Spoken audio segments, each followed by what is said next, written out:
The baby monitor picked up a voice I don't have. I know how that sounds. Impossible, overdramatic. But you don't forget the moment a device meant to reassure you suddenly speaks in a tone that isn't yours, a voice that uses a private nickname no one else should know, and then stops so abruptly it feels like someone is standing behind the doorway listening for whether you heard it. These are three stories, three apartments, three moments when normal life thinned just enough for something else to slip through. None of them began with screams or shadows. They started with small, forgettable things: a TV that shouldn't be on, a picture taken from an angle I never stood in, a hallway noise that didn't match any neighbor's footsteps. Little glitches in the day that built into one truth I kept trying not to see. My walls didn't keep the outside out. I'm not an investigator. I'm not even good at confrontation. I'm just someone who came home one winter night, third floor, old radiators, thin elevator cables humming like insects, and found my living room glowing blue from a TV I hadn't touched. I remember the details because they felt wrong in real time. The weight of my keys in my coat pocket, the metallic echo of the deadbolt turning, the fluorescent buzz in the hallway, the faint smell of detergent drifting up from the laundry room downstairs. I flipped the foyer light on and stopped. The living room was already lit.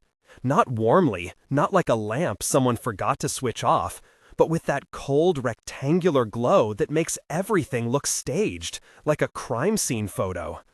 The TV was on, and the screen wasn't showing a channel. It was showing a hallway. Not mine. A narrow strip of carpet I didn't recognize. A beige door with a brass number blurred by distance. The camera panned, slow, mechanical, like someone remotely controlling it, like someone choosing what I should see. Then it centered, held, and the lens landed on a door I did recognize. My doormat, the stain in the corner, the dent in the metal strip under the frame. The view was from the outside, from someone standing directly in front of my apartment. I had keys in my hand. My thumb froze on them. The TV's hum felt like an accusation. I wasn't absent-minded. I don't leave things on when I walk away for 5 minutes. I pat every pocket. I have a rule, maybe it's a superstition, that I turn appliances off even when they're already off, because leaving something running feels careless. But this wasn't carelessness. This was a silent broadcast into my living room. My phone had a thread of messages from an unknown number from that week. The first time I even thought about maybe someone is watching was when a photo of me walking down the street was posted to an account I didn't follow. It was cropped tight, a candid shot, not posed, not flattering, the kind you only see in a thread where people share what they call finds. At the time, I shrugged. People take pictures in public all the time. Then an anonymous text arrived, a timestamp, a location that read indefinito, a single sentence, nice shoes. I called the number back and it pinged out as some burner. No one answered. I screenshot everything and put it into a folder labeled evidence, more of a ritual than a strategy, but rituals help when a rational plan hasn't formed yet. I printed the image at the library and stared at the pixels until my eyes watered. I made an inventory of devices, my phone, an old laptop with stickers, a smart speaker I rarely used, and the TV. I changed passwords I couldn't remember the original of. I unplugged things that behaved like they had minds. The police came when the camera on my TV showed my front door. Officer Rodriguez, he introduced himself by name when he showed up in uniform, his voice low and steady, took notes the way professionals do. He moved slowly around my living room, gloved hands hovering near the TV remote, near the cable box. He didn't say hack or remote cast or other words that would sound like instructions. He said unauthorized access and preserve evidence. He asked whether I wanted him to put out a patrol watch for a few nights. I said yes, and then I said no, because my paranoia translated that to someone will stand outside my apartment waiting for me, and a police car outside the building felt worse than the absence of protection. I slept at a friend's place that night. I left the TV unplugged.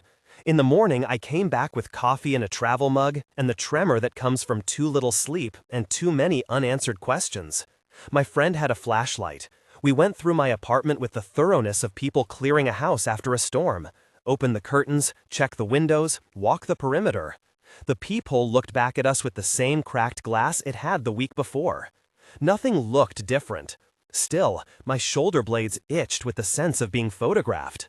2 days later, I found a post on a forum, Indefinito, where users traded images and stories. Someone had uploaded a short video clip of a hallway view with the same scuff marks on the threshold. The comments were casual, the way people talk about a spectacle they don't feel connected to. I didn't know if the post and my TV were linked, but if hate breeds tangles, curiosity builds webs. I reported the post to the platform. The post came down 2 days later. Records existed somewhere. Officer Rodriguez said those records could be subpoenaed. The detective who later came by said that such threads sometimes feed an ecosystem, photos for attention, for validation. He used neutral words, as if to keep the horror at arm's length. He did not tell me to go home alone, and he did not say, "It will be okay." He wrote down the URL as if a pen could hold back a stranger. A pawn shop showed up in the detective's later notes, Indefinito, on the city. A man there remembered a sale, a device traded for cash. The image in my evidence folder matched a photo he'd kept. He described the buyer as thin, nervous, but all of those are unreliable descriptors when a human memory tries to name a stranger. We traced a serial number as far as the trail would allow without violating rules I won't even imagine. It led us to a name on a receipt that was not a name I could in good conscience read out loud, because it might be real and not mine to broadcast. What comfort there is in partial closure is bitter. There was an arrest later. I learned about it from the detective weeks after, but the charge was connected to a string of incidents, not just mine. There were plea bargains and a lot of bureaucratic language. The man was later arrested in connection with similar incidents, the detective said. That phrasing is precise because it refuses to promise the kind of tidy justice movies give you. In court, in theory, patterns matter. In life, the cost is more immediate. Nights spent rewiring trust, friendships that frayed because I was always cautious about where I slept and who I invited in. Officer Rodriguez told me to save everything, and so I did. Screenshots, call logs, emails with the forum, the dated printout from the pawn shop. Each item was a small, weighted thing that meant I had not been imagining it. Months passed. I stopped walking the same route home. I got smart about the mundane things, stronger locks, different passwords, a door chain installed that made a noise only I knew meant pause. I started seeing a therapist who helped me parse the difference between reasonable caution and paralyzing fear. She taught me that vigilance isn't a crime, it's a response. She also reminded me that existing under constant threat rewires how you relate to other people. You expect interruption in ordinary moments. You check the windows when you kiss someone. You think about exit strategies before plans are made. I rebuilt slowly. I repainted the scuff-marked threshold in a pale blue and told myself it was just paint. You can try to repaint thresholds metaphorically as much as literally, but the memory stays in grooves. The angle the TV camera captured, the exact pattern of the scuff. It's a scar. Scars don't always need to be visible to hurt. That brings me to the next thing that happened and why I keep a separate folder now for audio. The folder was labeled Monitor because at the time a baby monitor was exactly what I meant. A small plastic dome with a green light on top that should have been anonymous, domestic, harmless. The monitor belonged to my neighbor's friend who watched their niece for an afternoon while the mother worked. They brought it back and said, "We don't need this anymore." I bought it at their insistence because they felt like too many parents around me had gadgets they wanted to offload, and because I thought a cheap monitor might be practical for the noise I'd sometimes hear through the wall when tenants were careless. I had never imagined a device meant to give comfort would become a witness. It was a late spring afternoon. I had no child. I had a potted spider plant on the windowsill that I talked to jokingly when I needed something to admit my complaints. I was on my laptop, and the apartment smelled like reheated soup. The monitor sat on a bookshelf like a small, curious eye. Its green light blinked when I turned it on for the first time, an innocent pulse.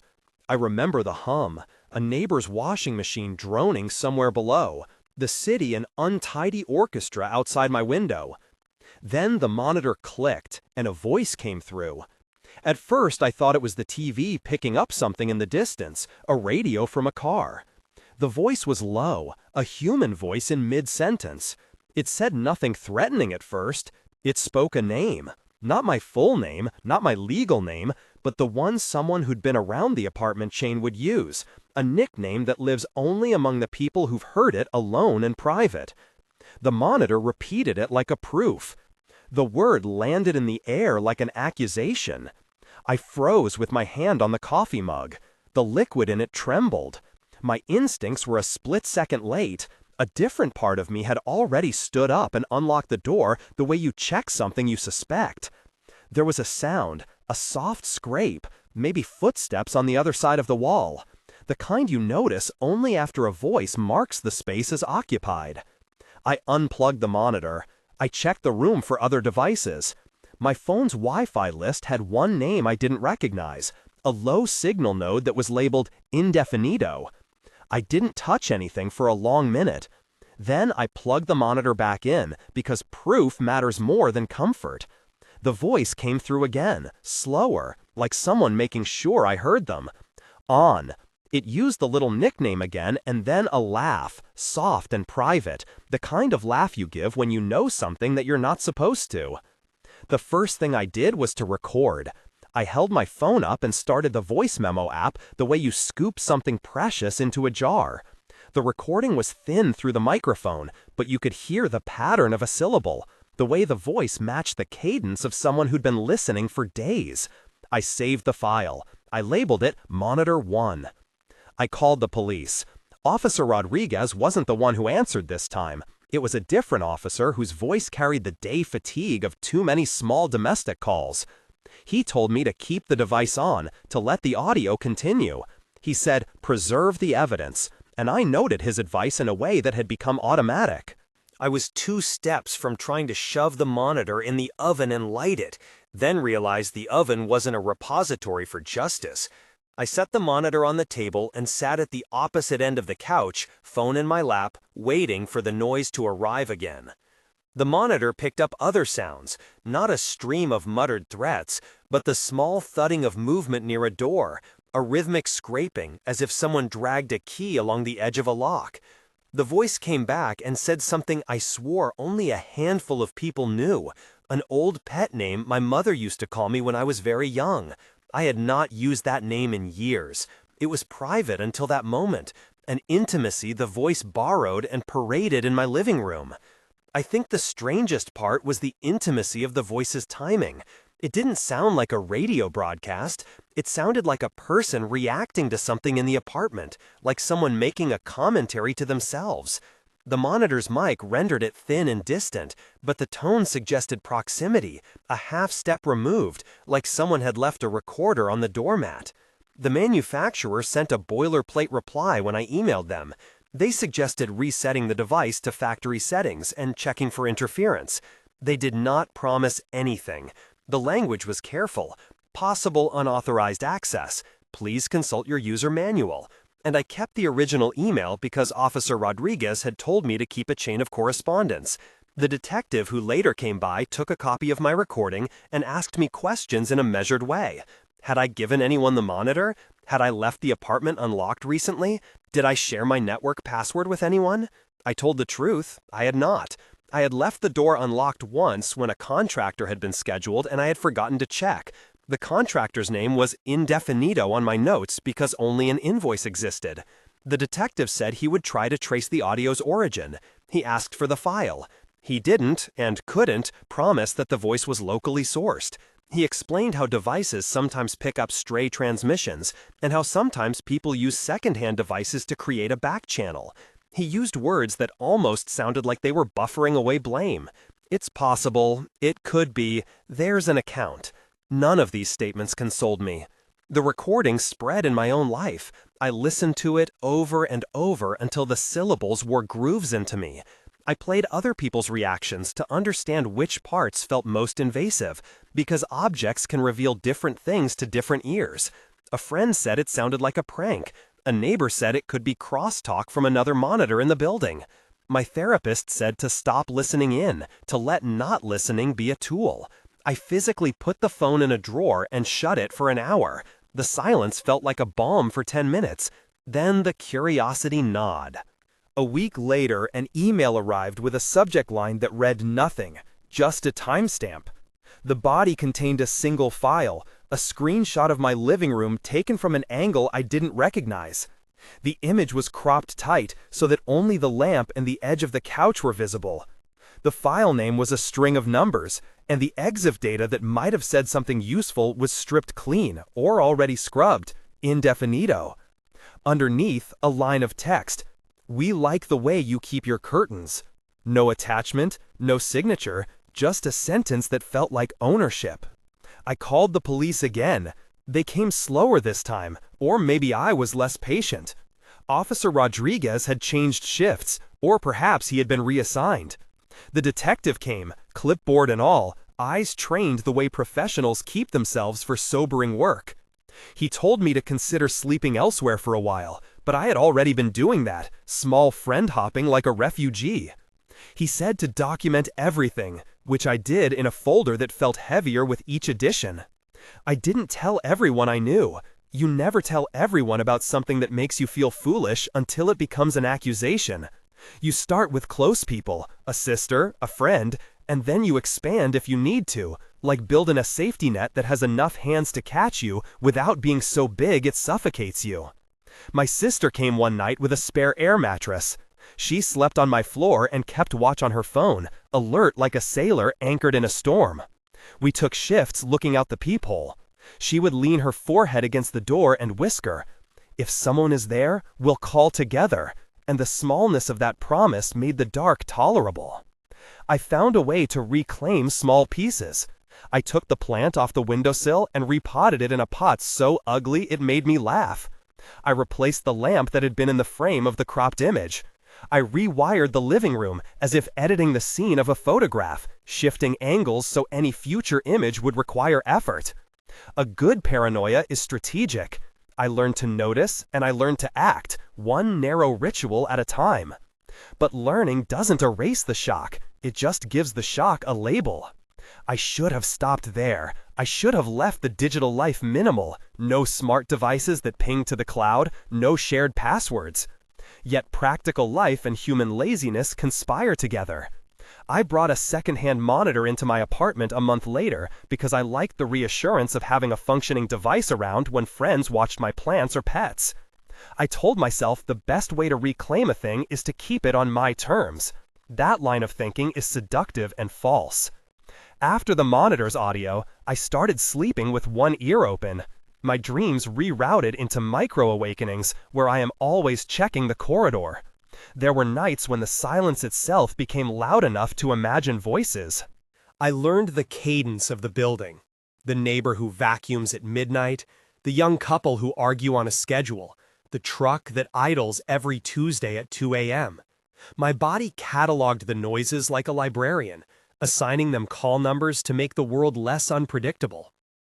Then the voice on the monitor said something that wasn't just a name. It said my neighbor's child's nickname, the one whispered over the stairwell when they'd bring their kid down at midnight. It said it as if someone was standing in my kitchen, just outside the perimeter of camera vision. The hair on my arms rose.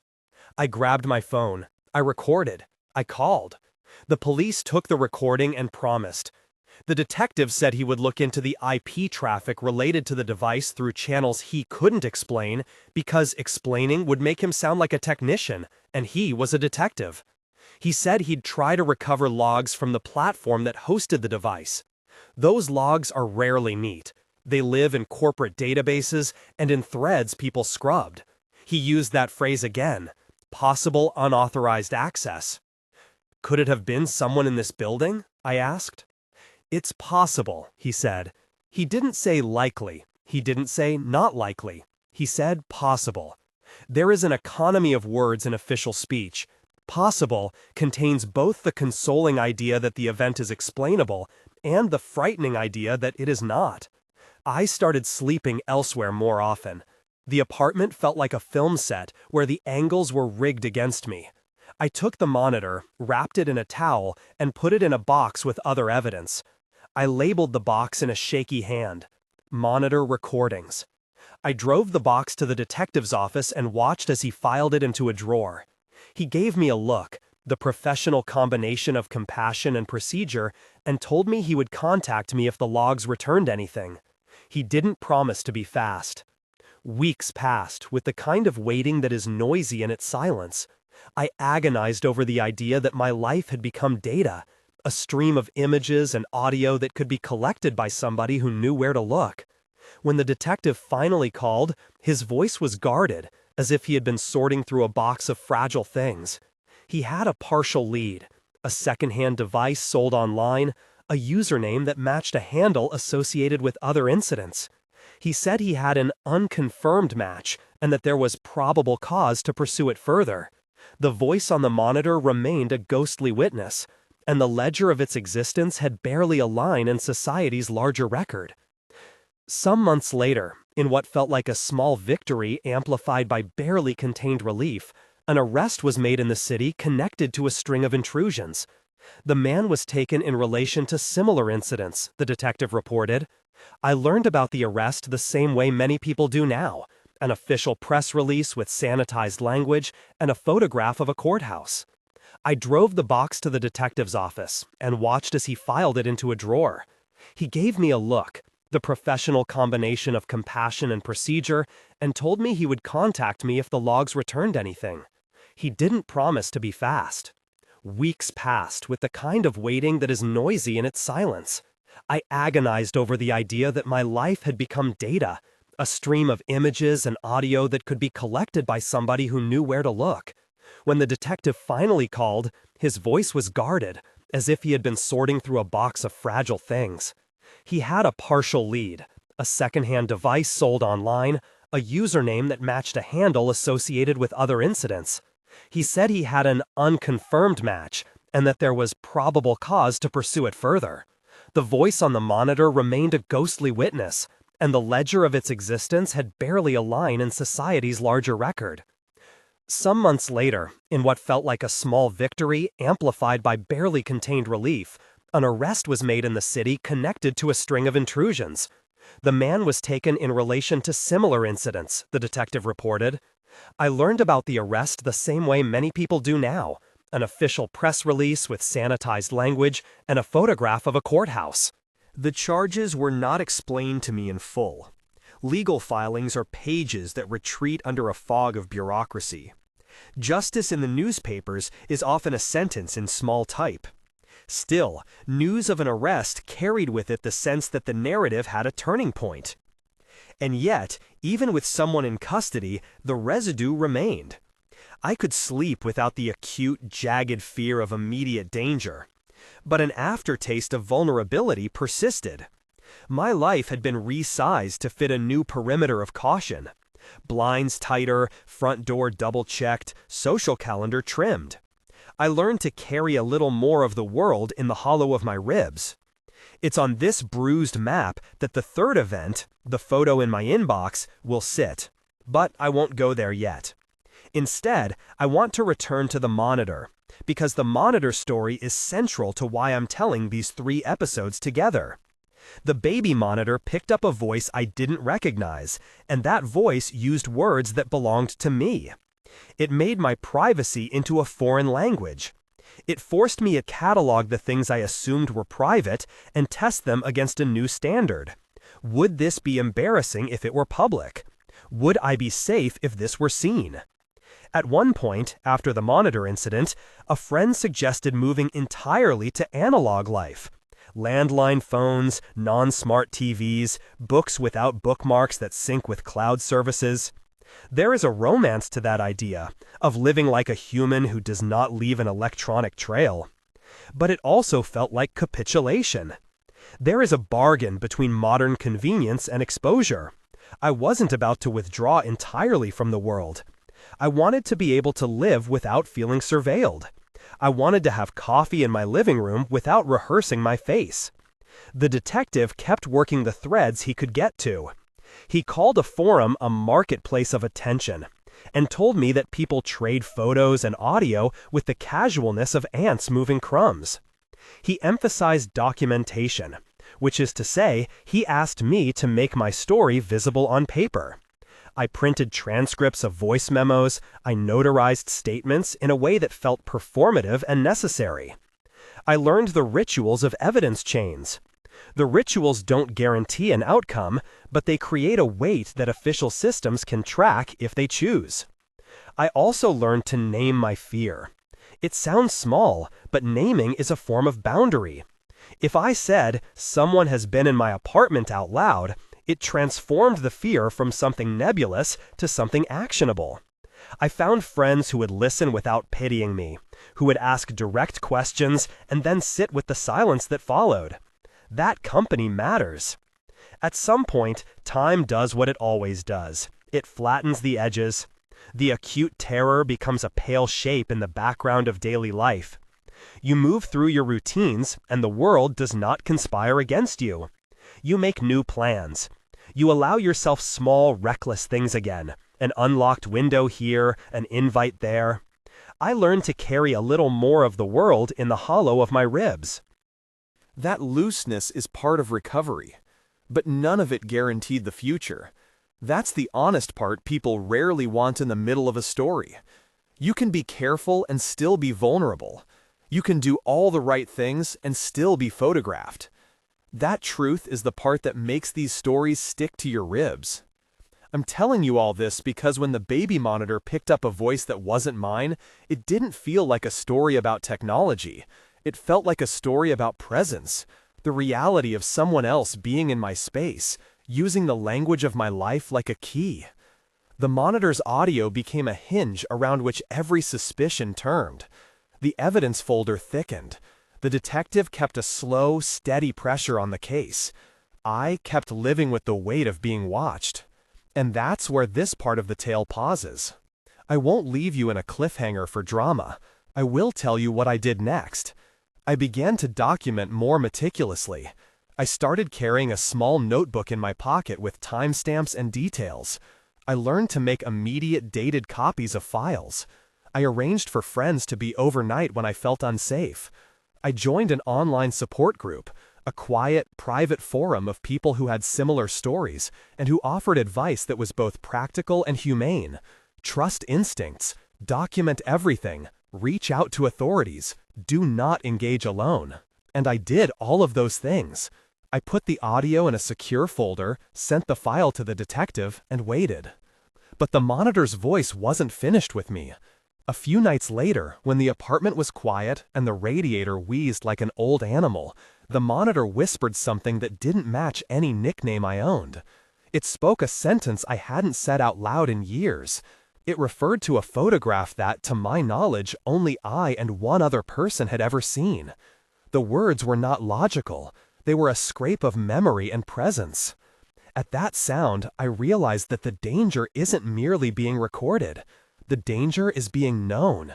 It's the feeling of someone turning private language into a public thing and then rehearsing it for an audience with the singular intent of showing that they could. I sat motionless. My phone lay the other side of the couch, app open, thumb hovering above the record button, thinking that the small rectangle of glass could be a shield or could be nothing at all. The detective's number flashed in my mind like a lifeline. I reached for it. My hand shook. "Please come back," I said when he picked up, because sometimes pleading is all you have to offer besides evidence. The voice on the monitor kept going until we all became a chorus of quiet and recorded sound. He said he'd be there. He came back. He said the same things with the same measured cadence. Preserve everything. Try not to touch the device. We'll log this. I held the audio like a talisman, and for days I listened to it under the hush of headphones, the way people read letters from people they miss. I wanted to find a motive, a pattern, something that explained the choice of words and the timing, but motives are slippery, and people who invade others rarely make sense. This is where I stop for now, with the monitor recording that voice, and with the detective's slow attempts to pull a thread out of a tangle. I stopped this part of the story at the moment when the stakes felt most immediate, when the intimate nature of the intrusion forced me to choose between changing my life forever and continuing to fight for the life I wanted. If you've stayed this far, you know the rhythm. Small sign, escalation, document, call, wait. In the next segment, I'll tell you about the photo that arrived in my inbox and how it tied all the threads together in a way I couldn't ignore. I'll tell you about the inbox image that showed my kitchen from an angle that someone took when I thought the room was empty. I'll tell you about what it does to you when a stranger has a picture of the place you eat your meals in. I'll tell you about how investigations can feel like moving through molasses and how community and small acts of courage matter. If any of this resonates with you, if you carry a similar story or a question, please leave it in the comments. If this video helped you feel less alone in some small way, like and subscribe. It helps me keep telling these accounts, and it helps others find them. If you're in immediate danger, call your local emergency number and seek help. Document, preserve, reach out to someone you trust. For now, I pack the recordings away, I keep the evidence folder updated, and I remind myself that vigilance is an act of self-care, not cowardice. The monitor's whisper sits in the evidence folder like an ember. It keeps glowing until someone brings the water or the wind. It keeps glowing until someone brings the water or the wind. The email with the kitchen photo arrived on a Wednesday, the kind of midweek day that tricks you into thinking nothing dramatic will happen. The subject line was blank. The message body contained a single attachment.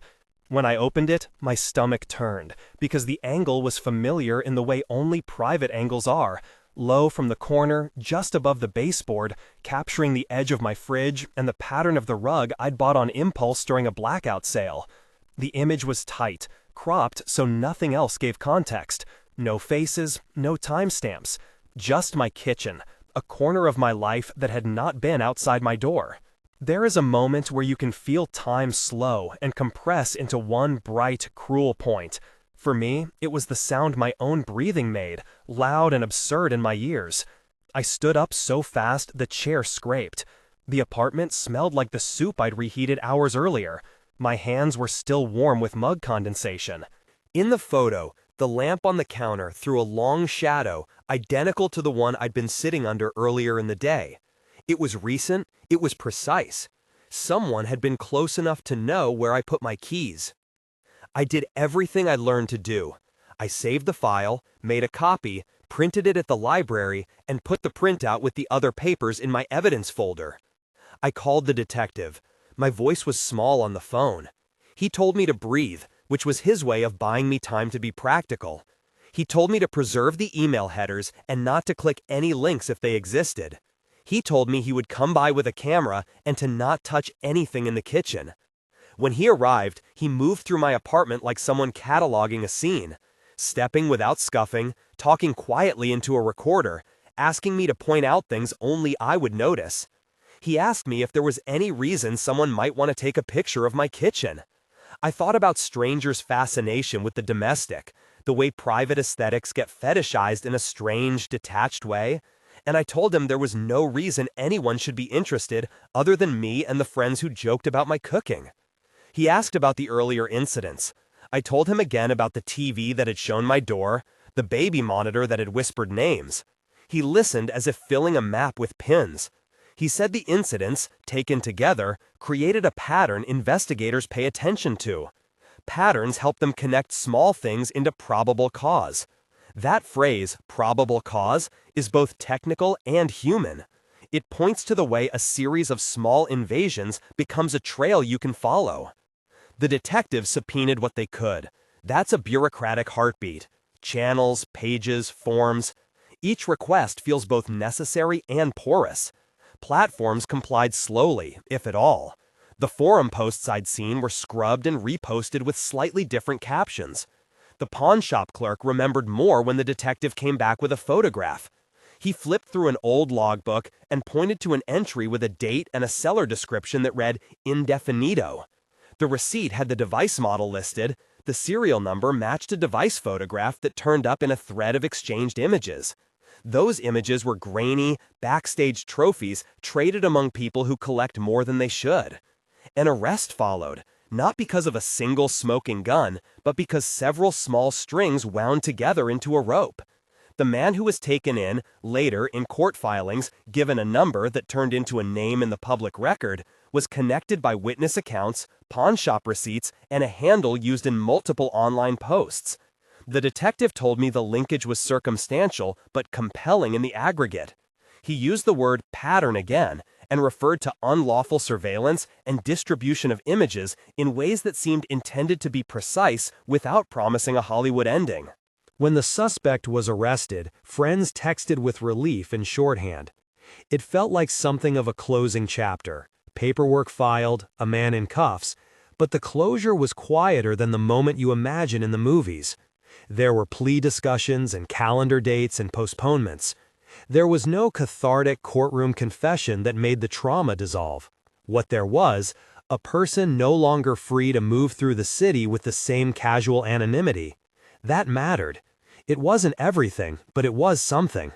Even with an arrest, the practicalities of life tugged at the edges of my recovery. I had to contend with the after effects. Subpoenas asking me to authenticate photographs, a detective occasionally requesting my presence to confirm details, a prosecutor asking me to review redacted documents.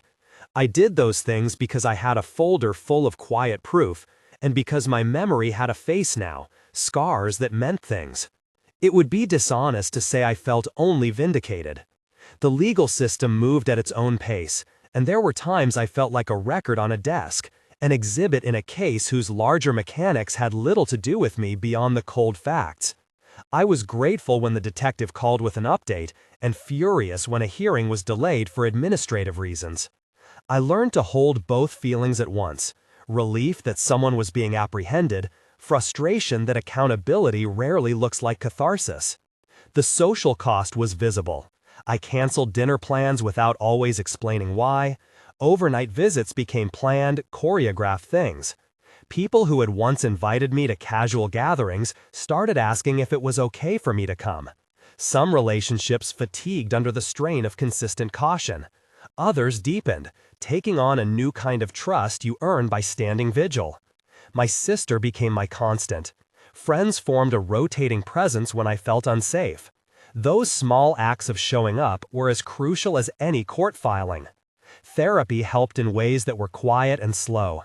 Naming emotions out loud, shame, anger, hypervigilance, made them less like enemies and more like weather. My therapist helped me separate ritual from healing. The rituals, archiving emails, rotating passwords, strategically sleeping at a friend's, were necessary. Healing was the subtler work of learning to be in my apartment without expecting an invisible audience. There were courage exercises. Eat at the kitchen table without checking the angle of the camera, open the blinds and let light in for longer than my panic allowed, invite over a friend for coffee and notice the difference between nerves and real danger. I also found community in unexpected places. The online support group I had joined offered practical, non-judgmental advice, ways to document sightings, names for feelings that had felt solitary, resources for legal aid and privacy advocacy. We traded stories and small triumphs. The first night you sleep through without waking every hour. The first time you let a delivery person leave a package and don't replay the footage 60 times. There is healing in shared experience. It makes the problem less like an isolated defect in your life and more like a structural issue that other people have navigated.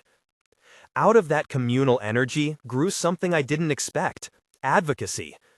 I spoke at a small local panel about privacy and consent in shared living spaces. It was terrifying to use my voice in public about a subject that had made me feel small and exposed. But speaking turned my fear into a tool. Words that could inform policy, create awareness, and maybe make someone else hesitate before trading images like trophies.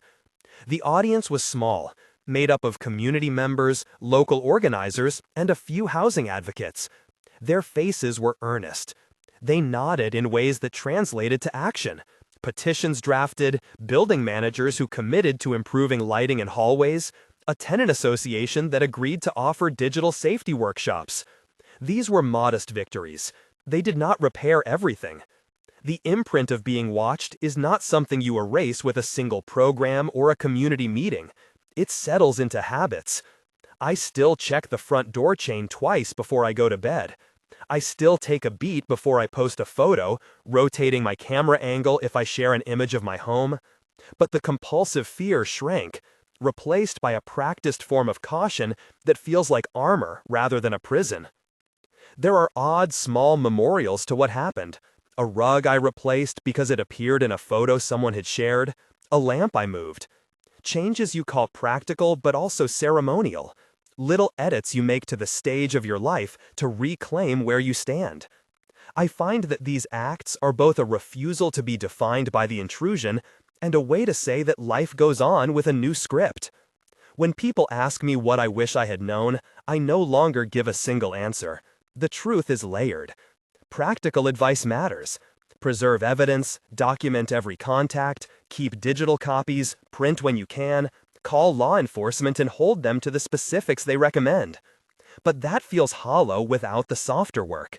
Find people to sit with you. Let someone stay over. Give yourself permission to be angry and to rest. If you are a survivor of this kind of invasion, your immediate safety is the priority. Legal action is important, but can be slow. The first measures you take should be about securing yourself and your support network. I also learned to speak to the ways technology simplifies access without being a how-to manual. Devices meant to be comforting can become channels for someone else's curiosity. That does not mean you must abandon modern life. It means you make choices. Mix analog with digital when it helps you feel safer. Keep software current when manufacturers say updates are for security, but don't let updates become a ritual that masks inattention. And know that asking questions of a company or a landlord is not paranoid, it's preventive. When you make records of contact with companies, save emails. When you report a post or a forum thread, screenshot the report confirmation. Those small, mundane acts can be the difference between feeling unheard and having a trail someone can follow. There is another, less practical lesson that became central to my recovery: the need to reclaim narrative. For a long time, the story of what happened felt like something told in the past tense by others: the detective's reports, the prosecutor's filings, the terse press notes. Reclaiming the story meant deciding how I would tell it and to whom. I wrote about it. Not a public expose at first, but notes, then an essay, then a small talk at an advocacy meeting. Writing turned the episodes from discrete scars into a lineage of response. I had done things that mattered, documented, reached out, testified. And that recompense, however partial, had a weight. The man taken into custody was later tried on a set of charges that included unlawful surveillance and distribution of images. I testified about the feeling of violation, about the specific items I had saved, about the printed photos in my hand. Court was awkward and legalistic, but testifying was also a way of converting fear into civic speech. The outcome, legal findings, sentencing, felt at times distant from the personal truth. Courtroom language is built to be precise and spare, and it reduced my life to a few exhibits.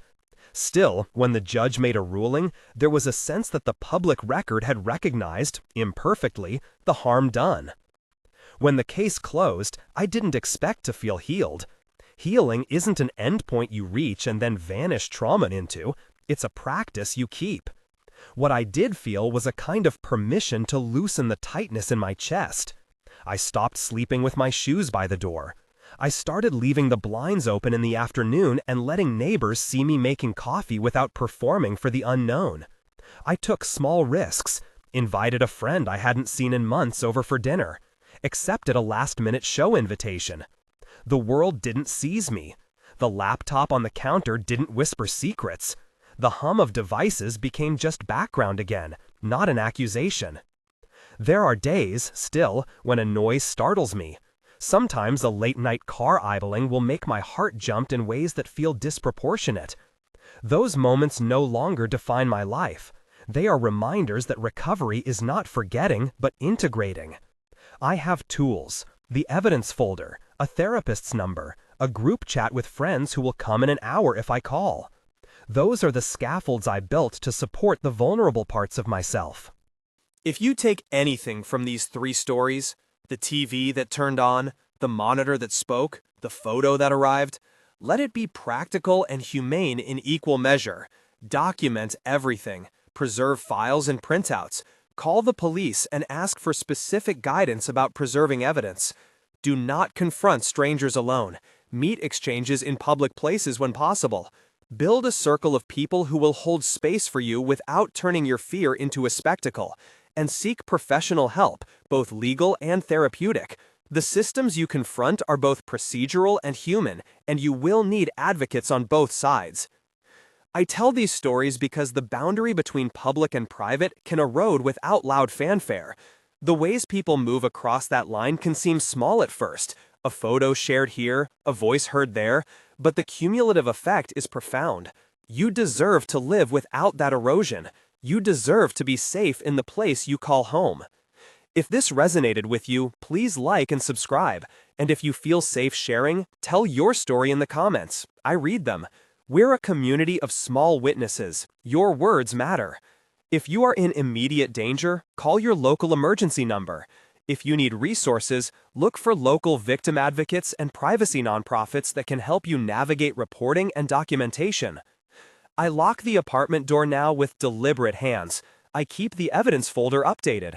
I still notice the hum of electronics, but I no longer let it narrate my life. I speak about what happened when it can do good for someone else, or when it helps me name it aloud.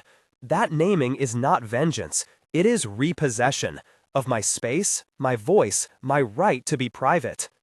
The monitor sits in a box in a closet now, labeled and logged. The images I kept are cataloged and stored, quiet as bones.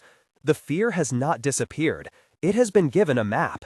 And with that map, I keep moving forward, slowly, carefully, but moving.